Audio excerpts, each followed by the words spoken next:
So what's going on guys, Kades here and welcome back to a brand new video. For today I will show you the best curse staff build for PvP and PvE in Albion Online. So in this video I will show you what abilities and armor you want to get, then I will explain every single skill and demonstrate you the best skill rotation that you want to use. And then lastly I will show you the best gameplay so you would be able to get the best results and highest damage possible and much more. So no matter how much silver you have or how high or low your weapon masteries are, you can easily use this build and follow the step-by-step guide. So if this sounds interesting to you, then let's get right into it.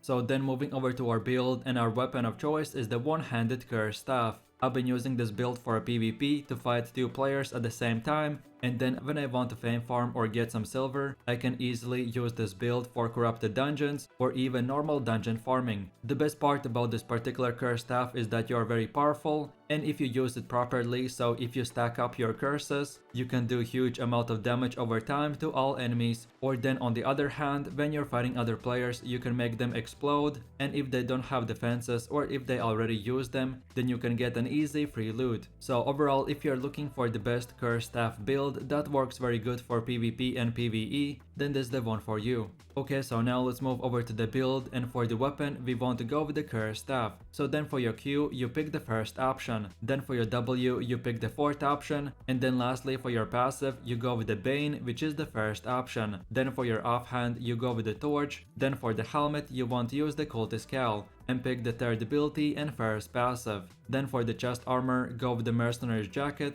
and pick the third ability and first passive. Then for the boots go with the soldier boots and choose the third ability and second passive. Then for your cape you pick the Tether cape, and then lastly for your consumables you want to go with the poison potions and beef stew. Then for your alternatives, if you are specifically doing solo dungeon farming, then instead of the stew you want to use the cabbage soups. And then for your helmet you could switch from the cultist cowl to the mage cowl and pick the third ability and first passive. And of course, this should be self-explanatory, but you can use this build starting from flat 4 gear and of course up to tier 8. My recommendation for PvP is to bring the best potions that you can get, but then for PvE, so that means fame farming, bring only tier 4 poison potions, but a lot of them. Usually in 30 minutes you can spend up to 30 potions, so depending for how long you're planning to grind without coming back to the city, then bring that many potions. So now let's go over to the gameplay, where I'll show you the best way to play this build and how to get out your abilities the best possible results. So for the first Q ability we have the Vile Curse, and the spell you will want to basically spam as much as possible, because it has very low cooldown and each time you hit an enemy it will do damage. The enemy will take a curse which will be removing HP for the next 8 seconds, and then on top of all this you will apply one Vile Curse stack each attack, so you can stack it up to 4 times, which then we will use for our E ability. So then for the second skill we have the Grudge, and this ability will enhance your normal attacks for the next 10 seconds by giving you better and longer curses that you can apply to the enemy, and you can stack this Grudge effect up to 6 times. And as well you can put this buff on yourself by holding Alt plus W. Or for group content you can select a teammate and then activate this buff. So then taking a closer look at the third ability, which is called the Dead Curse, and this ability is basically like a huge curse that you can apply, and after 5 seconds this curse will explode, and depending on how many stacks you have,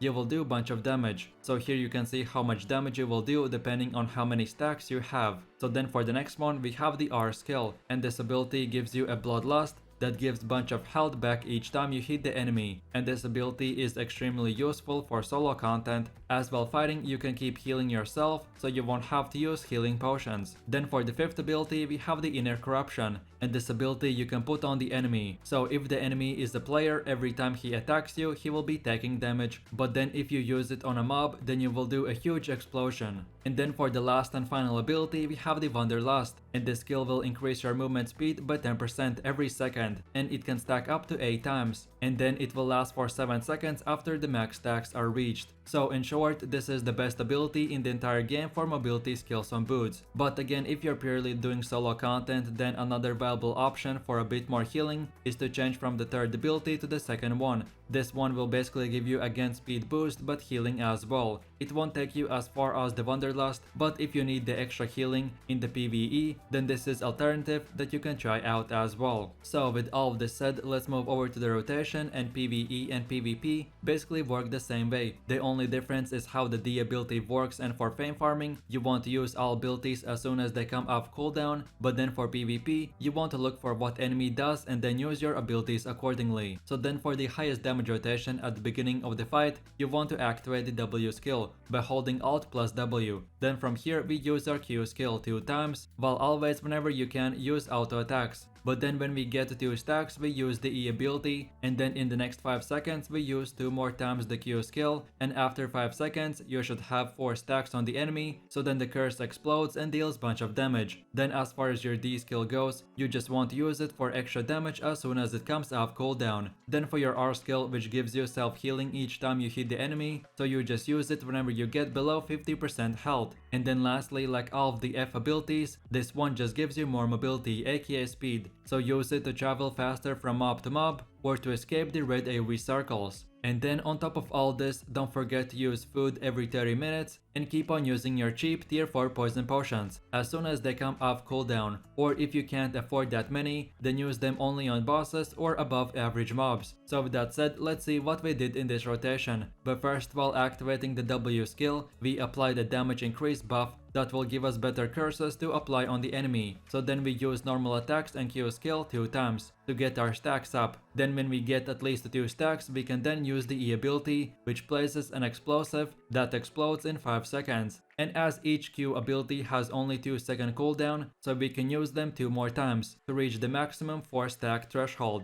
and then deal the highest damage possible. Then for just extra damage, we use the D skill, and then the R and F are just simple defensive abilities, and that's about it. So now in my last and final conclusions, I want to explain a few tips and give you a quick summary of this build. So this curse staff setup relies a lot on you hitting the enemies with the curses and then applying the explosive on the enemy. So for PvE, which is fame farming, keep on always at least hitting once each enemy, so this way every target will be taking curse damage over time. The one downside of this build is the lack of AoE damage, so we focus on applying the curses to all enemies, then hitting one specific enemy, and then when we finish him off, we rinse and repeat. Then for PvP, everything is always more complicated and takes more time to practice, but the same principle applies, that you put curses and stacks, and then you put the explosive skill when the enemy is weak. With my build guides, my objective is to give you the best build that works for PvP and PvE, and just by using all the same gear, you can use it for any type of content you want, so this way all of your specialization and fame is leveled in this one gear, so you can be as powerful as possible. So with that said, if you're looking for the most fun and highest damage curse staff build in Albion Online,